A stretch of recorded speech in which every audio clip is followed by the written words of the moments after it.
Jesus, I love to call him. Jesus, you love to call him. Jesus, he's my joy. Jesus, he's my hope. Jesus, he's my peace.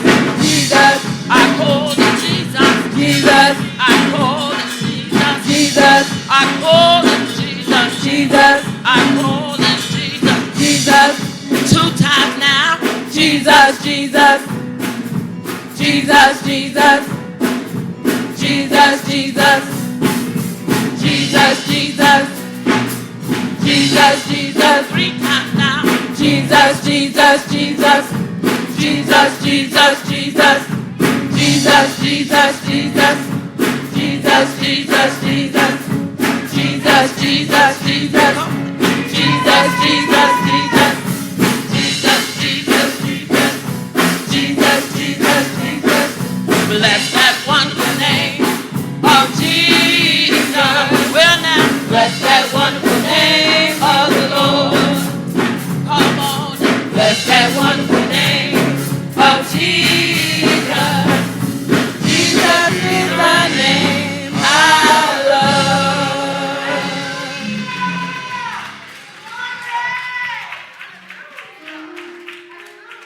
That wonderful name of Jesus. Jesus is the name I love. Amen. Anybody really love the name of Jesus? Somebody say hallelujah. Bless that wonderful name of Jesus. Make a joyful shout unto the Lord, all ye land. Serve the Lord with gladness. Come into his presence with singing. Know ye he is the Lord, he's the God that have made us and not we ourselves. We are his people and the sheep of his pasture. Enter his gates with thanksgiving and his courts with praise. Give thanks to him and bless his name. For the Lord is what? The Lord is good. His mercy endures forever. His truth endureth unto all generations. Oh, who wouldn't praise a mighty God like that? Hallelujah, hallelujah, hallelujah. Let us pray. Oh, eternal God, our Creator, our Maker, our Father, we thank you, Master, for quiet, calm times such as this. There are no bombs raining over our heads. There are no flood waters coming through our doors. Comfortable on the inside and outside. God, we thank you for your mercy. We thank you for your kindness and your daily provisions. You have been good all the days of our lives. And even before we breathed our first breath, you were still good. You knew us from the foundation of the earth, made provision for us before we knew there was a when or where. But God, we come here to thank you and to express gratitude for your love and for your care and for not just leaving us to be creatures of creation, but elevated us beyond angels and made us joint heirs with your Son, Jesus Christ. God, we stand not as beggars, but we come before you as royalty, as your sons and daughters who sit around the table with Jesus. God, we thank you for we're not our holiness, but your holiness. God, when we were unholy, God, you draped us with your blood, covered us with your blood, and put your holy robe over us. And now, God, we can stand in your midst and give you praise and honor. God, we ask you to come tonight. Show us your glory. Rest upon the house. Heal bodies. Stir up. Move us from this malaise. Move us from this blah feeling that permeates the body of Christ. Set our souls on fire. Give us the joy of our salvation. And God, we'll continue to give thee the praise. In the awesome name of Jesus Christ, our Lord, we pray. Amen.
be a sweet, sweet sound in your ears. Amen.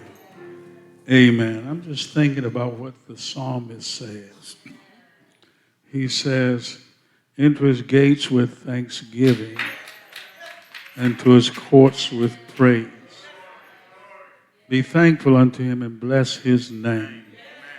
Enter his gates with thanksgiving and to his courts with praise. I'm fearful that we're still standing outside of the gate. Anybody bring a thanksgiving? The ticket to admission is not money, it's a thanksgiving offering. Enter his gates with thanksgiving and to his courts with praise. I said the ticket to admission is a thanksgiving offering. Enter his gates with thanksgiving. Unless we give him a thanksgiving offering, we'll still be standing at the gate. Anybody want to be in the presence of the Lord tonight? The ticket to admission is a thanksgiving offering. I still don't believe you'll hear me, amen. The thing is not sold out. It's not sold out. It's not sold out. The ticket to admission into his gates with thanksgiving and to his courts with praise. Now, you don't want to just stand outside the gate praising him. You want to come on in. You want to come on into his presence. But have anybody got a thanksgiving offering? Oh, come on there. Don't just stand outside. Don't just stand outside. Don't just stand in the back. Give a thanksgiving offering, and you'll find a praise on your lips. Somebody shout amen in here. Well, I hear some noise, but I don't know if I hear thanksgiving. Thank you, Lord. Thank you, Lord. Thank you, thank you, thank you, thank you. Thank you. Hallelujah, hallelujah, hallelujah. You may be. God has been so good to us that we get to the point where we think it's not even necessary to tell him thank you anymore. Amen. We just expect him to do his part, and we just come in and eat it up. Somebody say amen. You may be seated. I am excited tonight for this first night of our revival. Excited to have our friend and brother, tremendous man of God, Dr. Robert Diggs, esteemed pastor of Tabernacle Baptist Church. I was talking with him in the back, Dr. Bill, and I said, well, how was your day? He says, well, all of my days are so good. And the only way they could be better if I died and went to heaven with the Lord. Somebody needs to say, all of my days are good too. Not only is it a good day, all of my days are so good. And the only way it could be better is if I died and went to heaven. Amen. Dr. Robert Diggs, Sr. is a native of Matthews, Virginia, son of Francis Diggs and the late Robert Diggs of Cardinal, Virginia. Received his BS degree and entered the Army as a distinguished military graduate and commissioned regular Army infantry officer in 1975. Then selected University of Iowa, where he received a master's degree, and then taught physical education at the U.S. Military Academy for 3 years. Dr. Diggs was called into the gospel ministry while in command at Fort Hood, Texas. He preached his trial sermon at age 28 under the instruction of the late Dr. R.A. Abercrombie of the Marlboro Heights Missionary Baptist Church in Killeen, Texas in August 1980. He received a Master of Divinity degree in May of 1986. He was a founding pastor of Comanche Chapel of Fort Hood, Texas, the largest chapel congregation in the U.S. Armed Forces, then some 1,500 soldier families. Having completed the Master of Arts and Religious Studies with a concentrated in ethics, In 1993, served as ethics instructor and chaplain to the U.S. Army Logistics Management College in Fort Lee, Virginia, attained the doctorate of ministry degree from Howard University School of Divinity in May 1994. He retired after 23 years of service from the U.S. Army in October 98, received the Legion of Merit, the highest peacetime award one can receive, which was signed by the President of the United States. His other military awards include the Bronze Star Medal, 5 Meritorious Service Medals, 3 Army Commendation Medals, 3 Army Achievement Medals, the National Defense Medal, the Southeast Asia Medal, the Kuwait Liberation Medal, also earned the Parachute Badge Air Assault Badge. He's a senior pastor of the Tabernacle Baptist Church, and his grounding text is Philippians 4:13. Anybody know what that is? I can do all things through Christ who strengthens me. Amen. I read that for a purpose, not that he desired it, that it proved in and of itself. I can do all things what? Through Christ that strengthens me. It also tells us we don't have to be one-dimensional. God can use us in so many facets of life. It also tells us just because you retire from one thing, it don't mean you quit everything. Somebody shout amen. And also you can have a good day even when your body tells you not having a good day. Anybody having a good day? Amen. Hallelujah. Hallelujah. And so choir, bring us into the presence of the Lord a little bit closer. Would you do that? Amen.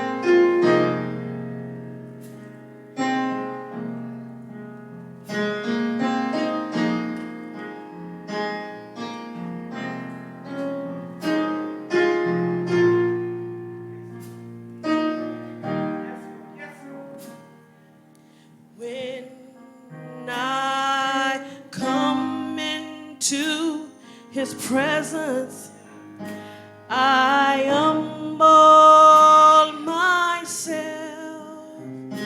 I lift up both my hands and I began to worship Him.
Just because.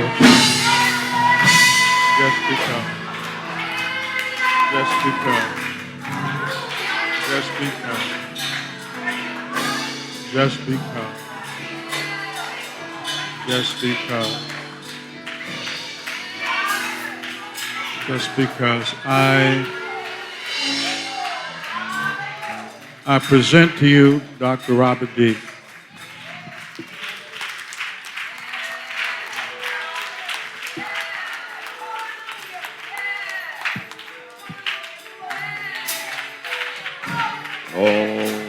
And all the people of God said amen. And all the children of God said amen again. If you really love the Lord tonight, put your hands together. Magnify, praise, and bless the name of the Lord. I'm delighted and overjoyed to be here. I'm delighted and overjoyed to be anywhere. But to be in the house of the Lord one more time makes my heart glad. Has the Lord been good to anybody today?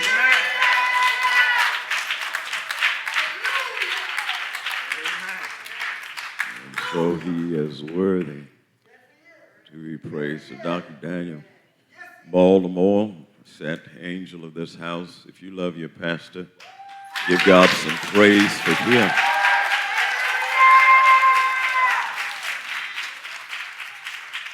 I've admired his work for years. He's a friend, and I count it a privilege to be with you these 3 nights in a series of revivals. This choir has blessed us all this while. And although a mother has crossed over, a daughter still is able to praise the name of the Lord. There's a word from the Lord tonight. I'm not a long-winded preacher.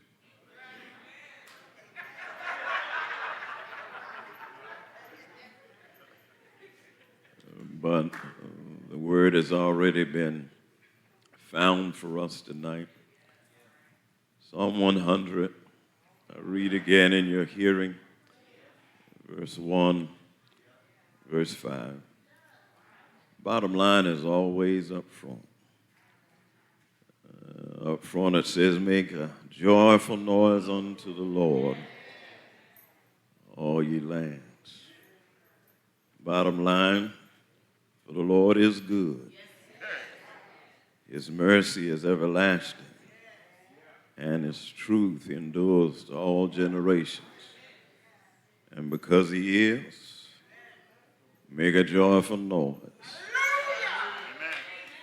unto the Lord, all ye lands. I want to talk tonight on a message entitled Some Noise is Required. Not that kind of noise.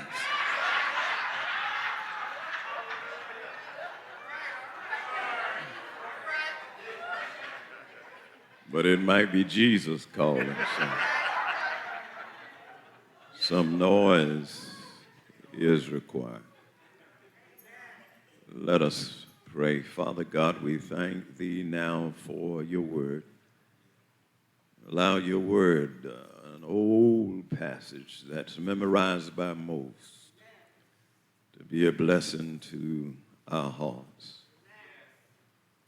Use my mind. Speak through my mouth. Connect them both to my heart. And let all hear from you. In Jesus' name we pray and ask it. And all the people of God said amen. Some noise is required. I want you to know tonight that we're back in church. We have for some 2 years been alienated from that place that we used to on a regular in large crowds come to and worship our God. We are half-faced people now in church. I can see from nose up. And your mouths have been covered because of COVID-19. But when God has been good, no mask ought to keep you from praising him. Can I get a witness in here? And so the psalmist is teaching us that we ought not be quiet. If you go home tonight, get ready to put your key in the door. Some stranger comes up behind you, you're going to holler. I got a witness. Somebody hollered before I hollered. Some things in life, when they occur, there is a requirement for a certain kind of reaction. And when you have a God that's so good that he took his fingertip of love, touched you in your temple one more time, and woke you up this morning, you need to know some noise is required. When you woke up on this side with blood running warm in your veins, you need to know some noise is required. Some of you had children just graduated, and they're on their way to college for the very first time. They didn't graduate magna cum laude or sigma cum laude, but they graduated, thank you, Lord. And because they did, some noise is required. I wish I had somebody in here tonight. If you got shoes on your feet and clothes on your back and food in your cupboard, y'all do know what a cupboard is. We had cupboards before we had wall-to-wall cabinets, but I came here to tell you, when you look back from where God has brought you, and he's brought you not a mighty long way, but he's brought you all the way. And when you recognize that he has, you need to know some noise is required. Three things, and I'm going to leave you alone. Some noise is required when approaching God, when apprehending God, and when appreciating God. Now, I know you're asking Pastor Baltimore, why you bring this Negro all the way down from Petersburg? All he going to talk about is some noise is required when approaching God, when apprehending God, and when appreciating God. Yep, that's all I'm going to talk about. It's in the form of alliteration so that when you leave here and somebody asks you what the preacher talked about, you'll be able to cry loud. He talked about some noise is required. Anybody here know that when you approach God, some noise is required? How do I know? Psalm 101 and 2 says, make a joyful noise unto the Lord, all ye lands. You know what all ye lands mean? That's all people, all nations. Anybody that's got tongue, teeth, and mouth, all ye lands, serve the Lord with gladness. That means you ought to be happy to serve him and come before his presence with singing. You need to know some noise is required when approaching God. As soon as you got on the parking lot, you are approaching God. As soon as you got in the vestibule, you are approaching God. When you got in the sanctuary, you are approaching God. Anybody in here know that whenever you approach God, some noise is required? Not just any kind of noise, but yours is to be a joyful noise. Anybody in here know that there ought to be some baritone noise, there ought to be some bass noise, there ought to be some tenor noise, there ought to be some proudtone noise, there ought to be some alto noise, there ought to be some noise up in here from everybody. And there now and then ought to be some noise that's just noise. That's not a tenor, that's not a baritone, that's not a soprano, That's a monotone. And a monotone, if you ever sang beside a monotone, they can't sing a tone. They just keep on making more noise. And when God has been good to you, if you can't make a tune, you ought to be able to make more noise. Anybody in here able to raise the volume because the Lord keeps on watching over you? You ought to be able to raise the volume because the Lord keeps on coming to see about you. Is there anybody in here able to make a joyful noise tonight? Some noise is required when approaching God. And this noise ought to be a noise with unrivaled harmony. Everybody shout unrivaled harmony.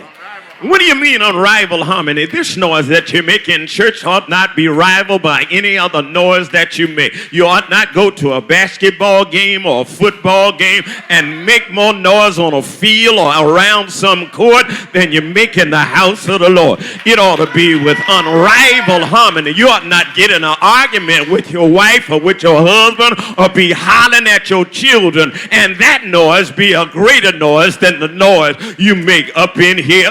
Am I helping somebody tonight? Your noise ought to be with unrivaled harmony, but it ought to be unrestrained with happiness. In other words, you ought to serve him with gladness, and that lets me know it ought to be unrestrained with happiness. You ought to be happy to just come in the house of the Lord one more time. That's why the word says, I was glad. That's happy, y'all. I was glad when they said unto me, let us go into the house of the Lord. Is there anybody happy just to be back in church one more time, in here able to throw up holy hands and worship the Lord? It ought to be with unrivaled harmony, unrestrained happiness, but it ought to be unrestricted for the holy. Nobody ought to be able to hold your hope. Nobody in here ought to be able to squelch it or quench it or cause you to not open up your mouth and throw your head back. Anybody in here want to holler like you just don't care? Oh, it's unrestricted for the holy. When approaching God, some noise is required, but you need to know some noise is required when apprehending God. Everybody shout, understanding him. When you come to understand Big Mama God for yourself, when you come to understand Granddaddy God, and you make Big Mama God your God because of what he's done with and for you, then you're coming to apprehend God. And when you apprehend him, you ought to make some noise. Look at verse 3. If you don't believe me, know ye that the Lord, he is God. You might be the supervisor on your job, but he's God. You might be the husband and the man of the house, but you need to know he's God. You might be a principal in somebody's school, but he's God. Anybody in here know you might have delegated authority, but he's still God. Know ye that the Lord, he is God. It is he that had made us and not we ourselves. We are his people and we're the sheep of his pasture. Anybody in here glad just to be a little lamb in his pasture? Somebody ought to hear me tonight. And you need to know when approaching God, some apprehension is made. You need to know his person. Everybody shout his person. You got to know him as Father. You got to know him as Son. You got to know him as Holy Ghost. You got to know the Father created you, but the Son recreated you, and the Holy Ghost is comforting you. Anybody in here knowing him in his person? And when you know God as 1 + 1 + 1, but God don't do arithmetic like we do it. That's mathematics for you. He doesn't do arithmetic like you do. When God says 1 + 1 + 1, he doesn't say 3. He just says 1. Is there anybody in here worshiping one God, the Father, Son, and the Holy Ghost? And it was he that woke you up this morning and started you on your way. You got to know him in his person, but you got to know him in his power. Anybody in here know he's got all power? He's got resurrecting power. He's got so much power that he can get down on his knees, scoop up the dust of the ground, form you in his image and in his likeness. Anybody in here glad that you're formed formed in his image and your likeness, and yet nobody looks like you. Nobody got the fingertips you got, because you've been made and shaped like God wanted to make and shape you. And when you know his person and know his power, you ought to make some noise. Is there anybody in here knowing him today? And by his power, he scooped you up in the dust of the ground, and he breathed into you the breath of life, and you became a living soul. Is there anybody up in here besides me glad that you are a living soul? Got power to just wiggle your fingers, got power just to wave your hands, got power to leap if you want to. Anybody in here know you got power to run, power to get clapping in your hands and running in your feet? Is there anybody in here able to thank God for a little bit of power? Got to know his person, got to know his power, but you ought to know his purpose. And the Lord formed you in his image and likeness, and he gave you a mouth and teeth and tongues, gave you an esophagus, gave you 2 lungs, put a diaphragm under them. Is there anybody in here knowing that you were made for his purpose? And you need to know, as the people that belong to him and sheep that are in his pasture, your only purpose with that diaphragm and with those lungs and with that big black mouth, every now and then you ought to breathe in the fresh free air that it gives you, and you ought to breathe out a praise and make some noise, because the Lord has been good. Oh, some noise is required when approaching God, when apprehending God, but we're through. Some noise is required when appreciating God. Everybody shout, I appreciate him. I appreciate him. I appreciate him. Yeah. Look with me and we'll be through. Verses 4 and 5. Enter into his gates with thanksgiving, and into his courts with praise. Be thankful unto him and bless his name, for the Lord is good. His mercy is everlasting, and his truth endureth to all generations. I told you the bottom line is always up front. But when you look at this text, I want to close with these 3 things.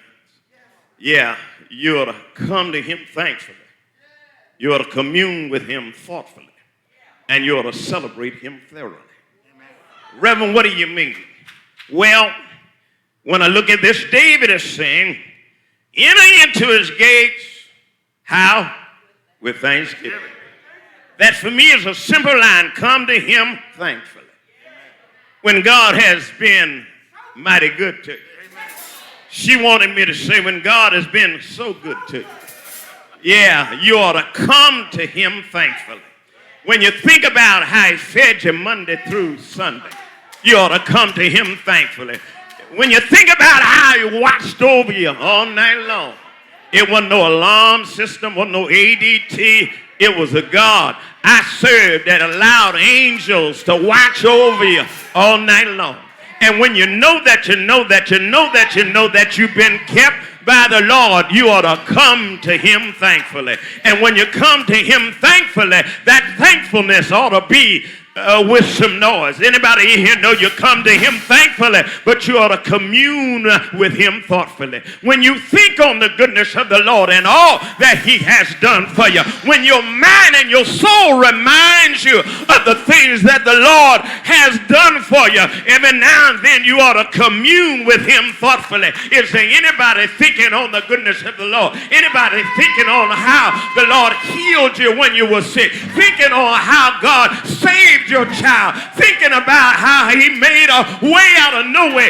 When you think on the goodness of the Lord, you ought to commune with him thoughtfully, come to him thankfully, but you ought to celebrate him thoroughly. I ought not be the only one leave here spent because I worship the Lord. I ought not be the only one having to change my clothes and take a shower. All of us ought to leave here drenched. All of us ought to leave here soaking wet. Why? Because we have celebrated the Lord thoroughly. Is there anybody up in here got a praise for the Lord? Is there anybody up in here got a thoughtfulness under the Lord? Is there anybody in here that wants to thank him in his gates? Is there anybody in here want to praise him And the real reason you want to do it is because of the essential fact. What is the essential fact? The Lord is good. Is there anybody in here knowing that the Lord is good? And because the Lord is good, I got to make some noise. You need to do the essential fact, but you ought to praise him for the eternal fact, for his mercy is eternal.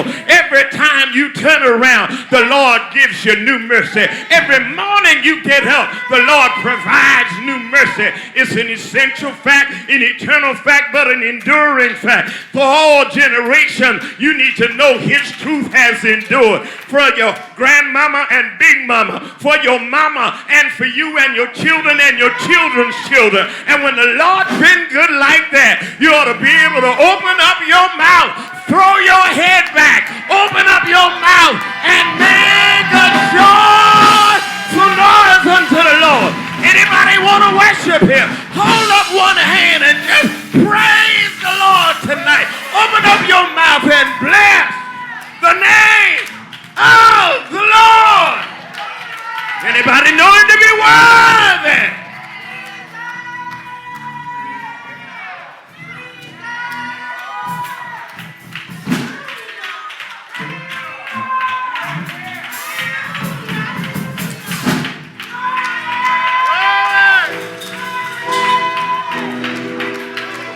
Praise the Lord, praise the Lord, praise the Lord, praise the Lord. The Lord is good, praise the Lord. Anybody have a praise because the Lord is good? The Lord is good, amen. His mercy endureth forever. Somebody say hallelujah. Hallelujah. Hallelujah. I thank God for that powerful word and for his servant. Now, what Dr. Diggs did not know is that the preacher on Sunday morning preached from the very same song. Amen. Pastor Anthony Washington, he talked about no place like home. Amen. So I believe the Lord is trying to tell us something. Amen. He's trying to enter his presence with thanksgiving, of course, with praise. Be thankful unto him and bless his name. Is there one here tonight that have not made Jesus their Savior? That's the starting point. While the choir prays and plays and sings softly, just get up where you are and come. It's a simple process. You don't have to tell no long, strange, elongated story. Make no promises what you're going to do if he does this. It's a matter of confessing. Confess with your mouth the Lord Jesus and believe in your heart that God raised him from the dead. And it says you shall be saved. Now, it does not guarantee you that you won't be in struggle. In fact, it may guarantee that you will be in struggle. What it does guarantee that he will be with you and your struggle will have a purpose. And somewhere in the midst of that, there will be for his glory. Let us stand on our feet. Because of who you are, it's a simple prayer. I give you praise. Don't try to understand it. Just accept it by faith and believe. Because of who you are, I will lift my voice and say, Lord, I worship you. Won't you come? Because of who If you're listening to us by way of Facebook or YouTube, you can make the same confession right there. But once you do, present yourself to a Bible-believing church or to a fellow believer that really knows Jesus, as you begin your walk with him. It's a tragedy just become saved and just stay right there. It's a growth process. Because of who you are, I give you praise. Yes. Because of who When we hear you, you are, when we hear you, I will Lord, we hear lift you. my voice and sing, Lord, we hear you. Lord,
worship you. Jehovah Jireh, Sing that, sing that, sing that. my provider. Jehovah Nissi, Noise is required. Lord, you reign in victory. Jehovah Shiloh, my Prince of Peace. Lord, I worship you because of who you are. Lord, I worship you because of who you are. Lord, I worship you because of who you are. Let the church say amen. Amen. Let the church say, Lord, I worship you because of who you are.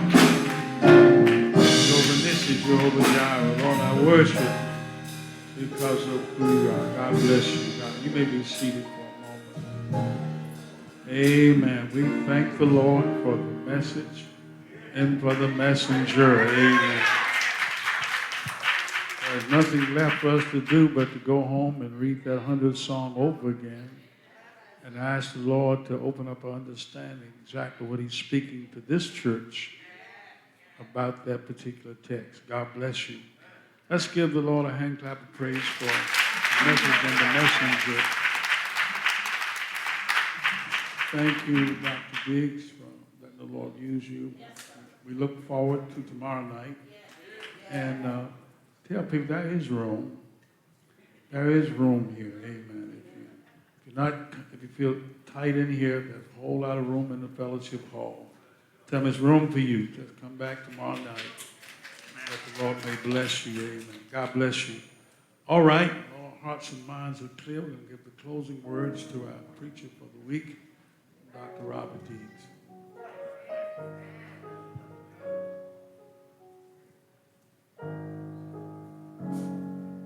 We truly want to thank you for your attentiveness and for your worshiping spirit tonight. And we appreciate this opportunity.